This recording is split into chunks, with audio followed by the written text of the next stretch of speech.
kagabi lang, napanood ko po sa akin po nilalagay sa yun na wala pong mga pag-isip at nambubugbog po na isang supervisor.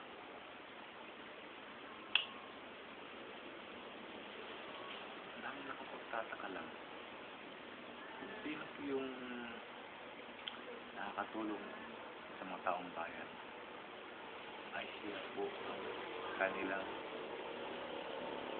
binubugbog, binukumpiska. Pagkano kayong binayad sa Yusek niyan? Mga taga-ibang nagsusupply ng gasolina, kagaya ng Petro, Talimbi, Caltex. Bakit di na kaya mag-rollback? Ito pong ginuhuli na nag-rollback ay siya pang nire-ransak nila, pinapasarap. Ano kayang kayo, mga taong bayan kagaya ko rin, ay isa lang po akong concern sa ating mga naghahangad mamuhay ng tahimik at maharap. Bakit sila ganun? Napakasakit isipin. Kaya lalo tayong bumabagsak dahil sa gagawan din ng ating gobyerno.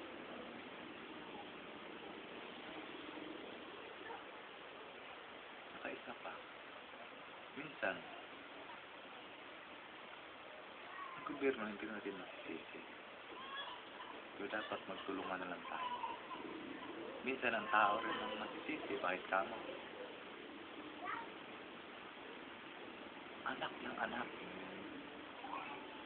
Sino po yung pinakamahirap? Yung pa ang maraming anak. Dapat mag-isip-isip naman ang taong bayan na mahirap na ang buhay ngayon. Huwag na lang basta-basta silang magpakasarap, magprodukto ng maraming bata. Hindi na naiisip ang kahirapan, iniisip nila ang kasarapan. Pero ang bandang huli, nandoon ang pagsisisi. Kaya kayo mga mahirap, mga maraming anak, huwag nyo sisihin ang gobyerno. Sisihin niyo sarili niyo kung bakit kayo hindi makapagpigil sa inyong sarili. Ako, gaya ko. Iisa lang anak ko.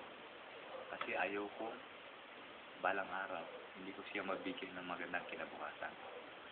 Kaya ito tandaan niyo. Mga maraming anak, mag-isip-isip kayo. Huwag niyo sisihin ang gobyerno.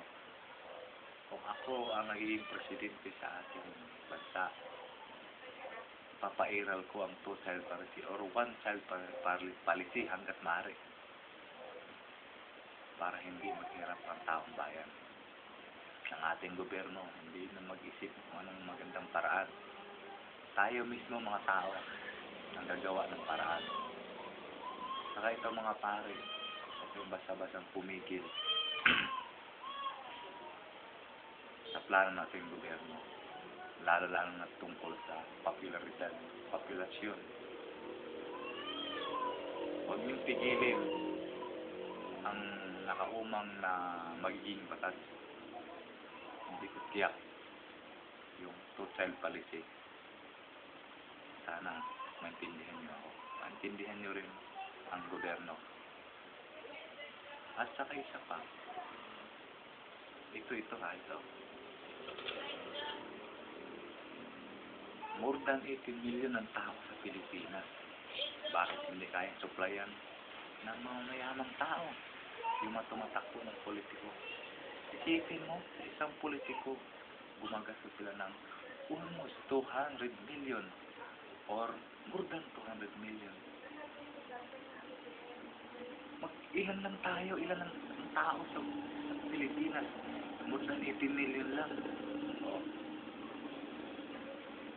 Tapos sabihin nila, naghirap ang Pilipinas. Dapat kayong mga politiko mag-isip-isip naman kayo. Yung pera na nilulus tayo sa pagtakbo ng pagka-politiko na. Sana naman mag-isip-isip kayo. pamahagi nyo na lang yan at manalo pa kayo. Yun lang po ang masasabi ko. Pasensya na po kung ano ang masasabi ko. Hindi ko po ito pusang loob ko po itong sinasabi para marinig ng buong bansa, buong Pilipinas ang aking nararamdaman na nakikita ko sa ating bansang Pilipinas. Maraming salamat po.